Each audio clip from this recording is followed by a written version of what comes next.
Who doesn't love free stuff? People want the answers. The reason you're valuable to a brand is because they're trying to reach that specific audience.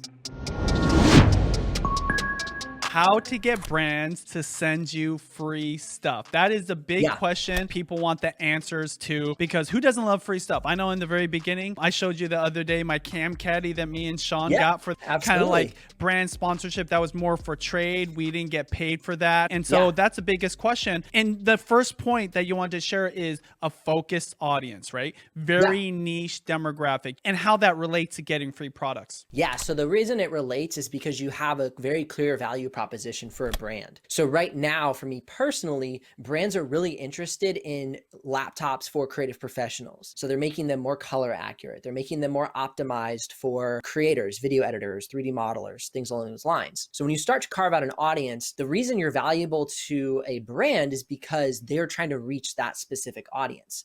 And so for me, though I have a small following, I am only talking to that audience. And so they can look at me and go, okay, hey, if we send the product to him, chances are people are going to be like really learning exactly what they want to know on his channel, and hopefully making a purchase after they watch his video. So it's a very clear value proposition to a brand. There's a very clear learning proposition to the viewer, and those two come together, and that's where a brand is really willing to work with you. This is a great strategy, even as a small channel, to compete against other creators who have a bigger audience. When this company is sending you the laptop, there's a higher chance that these people have not just an established relationship, but a trusted relationship with you, because you are the laptop guy for these people. Like me personally, I'm going to trust you more than maybe just the guy that works at Best Buy, right? Or even the tech reviewer that reviews everything, and he's not really specialized in that knowledge. So really the last point I want to nail down there is what you don't talk about is just as important as what you do. Yes. And what I found is there were people that were giving benchmark tests for the computers that I were reviewing, but they were always mashed in between all of the other benchmarks. So what video editors had to do is watch these random gaming laptop reviews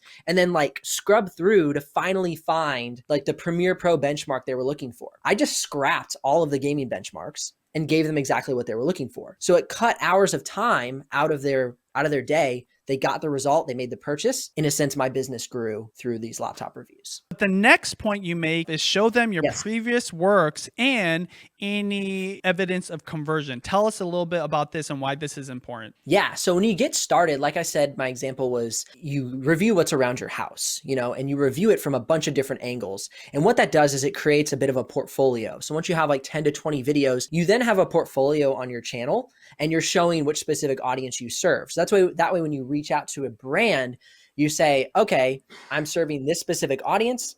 I review these type of products.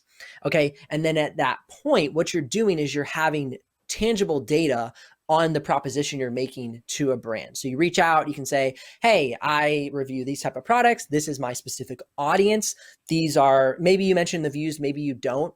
And when you have a smaller audience, the views and the, like say somewhat of the conversion metrics are going to be less impressive. Yeah. So really the tighter the audience at a smaller level, the more valuable you're going to be. But once you do grow, showing your conversion metrics can be very powerful because, so let's say they're trying to reach this small audience and you've converted, let's throw out a random number, $500,000 of gross value of product last year. Holy crap. Like you with a super small audience converted that much money, your channel has a super high conversion rate. And so understanding how you talk to the brands is really helpful, and when to use your numbers as a benefit to you and an advantage. Almost everybody has the gear that they want to talk about. They might not have, 10 other laptops or 20 other different cameras, but start where you can start. Utilize your first equipment that you're already using. Marquez Brownlee, 100%. That's how he started his channel way back in the day as well. And then the second one is show high conversion and engagement. I've been doing brand deals for 10 plus years, and it's always been changing. But the one thing that is absolutely necessary is the brands want to see that your audience trusts you, and they see that through that engagement, through the comments, through the likes, through the fact that they're watching the whole thing. And ultimately, like you said, that they're actually buying the product. They're actually clicking through to the website. But no, the engagement is huge. We always talk about engagement just from content creator standpoint, Yeah. realizing as time went on, that's also very important for the brands, relevant brands, not just the big Yes. brands, but very Yes. aligned companies and products to what you're doing. Tell us about 100%. how you utilize this in your channel and what your advice is for people that are starting very niche content Yeah. platforms. Yeah. So I kind of like break it down in like 3 levels of product review best practices or product, acquisition best practices, so to speak. So level number 1 is what products do you have?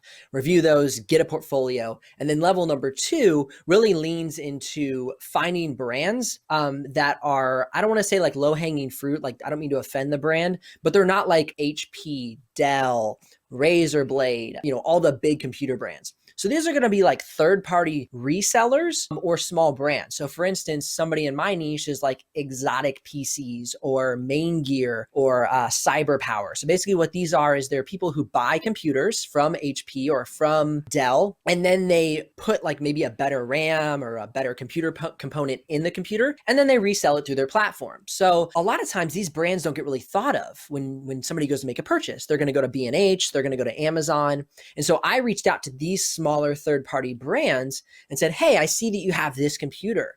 I have this tight audience.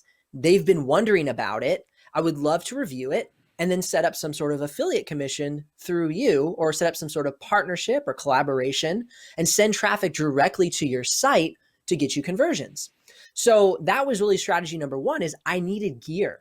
But I knew that I didn't have a big enough reputation yet to get to the big dogs, so to speak. So I found who had the big dogs gear and was willing to work with me. Same for smaller brands that are relevant to your niche. If they are super relevant, your audience wants to know about them, get in, review them super well, which will then give you a portfolio to show bigger brands.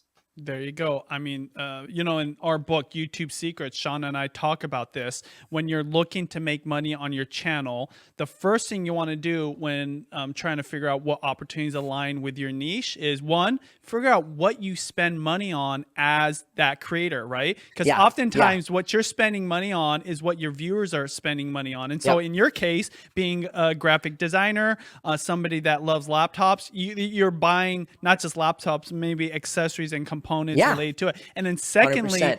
the audience, like pull them, like ask them, what are their top 3 expenditures in that observation, both what you spend money on and what they spend money on. You'll probably find some of these kind of like smaller companies, right? Maybe brands that aren't as well known, because everybody wants to get invited to the Apple event, but not like a great example of this is years ago, Sean and I, we worked with a RAM company. Anybody that's doing a lot of processing, especially graphics or gaming, you need more RAM. And so we reached out to them, and not only were we able to work with them on their RAM products, but they had a new thing like this USB backup tool. And that was much easier to acquire, even though we were a relatively small channel then, than if we were to try to work with like a Microsoft. Yeah. And it's super specific. The general consumer doesn't care about RAM. And so that's what I had to realize early, is I wasn't going to review a laptop for like, oh, it's purple and it's shiny and the screen is so bright and flexible. Yay. Like, that didn't matter. And there was already people doing it 10 times better and had 15 times the production value. So the value I brought was key information that nobody was giving the person looking for the laptop. Hundreds of videos later,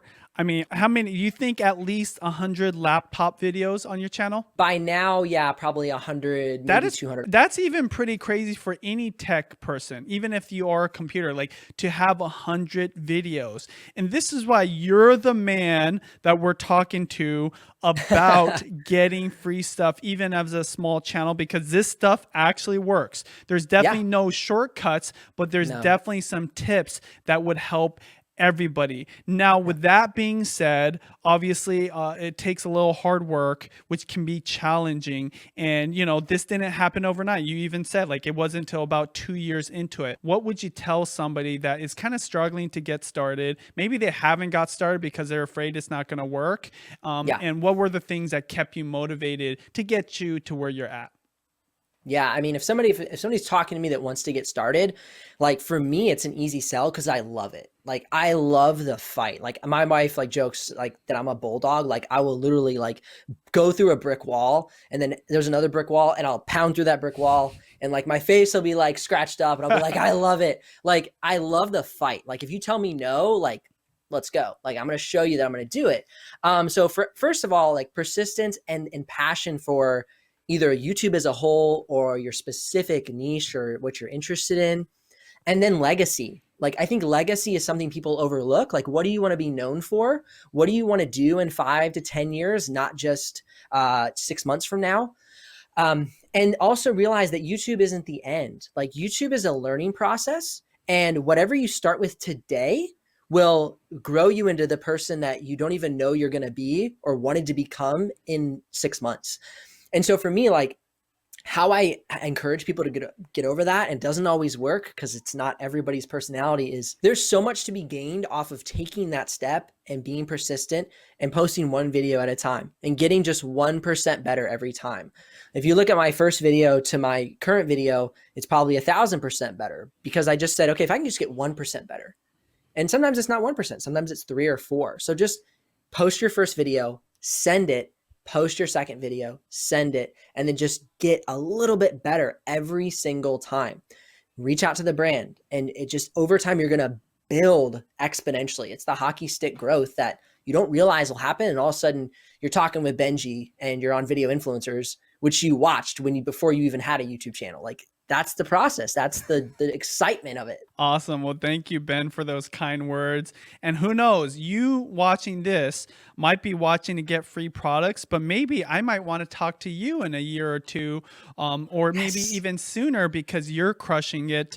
Everybody go check out Ben's channel. One of the things I always say is, Sean and I, we might be YouTube experts, and we interview other people on how they're doing it. But the best way to learn is to look at people in your niche or that are doing what you want to do. So if you want to get some free stuff, just go to his channel. Make sure to subscribe, especially if you need some laptop reviews. Yeah, it's awesome. By the way, I love that in the beginning you had very short hair. You almost didn't even look anything like what you look right now. So even your look can even change too, because I'll tell you this, you probably have you look like an engineer in these early videos, but now your look is completely evolved. Yeah. Yeah. You grow, you change, you develop, you don't even realize who you're going to be because it changes you in a good way.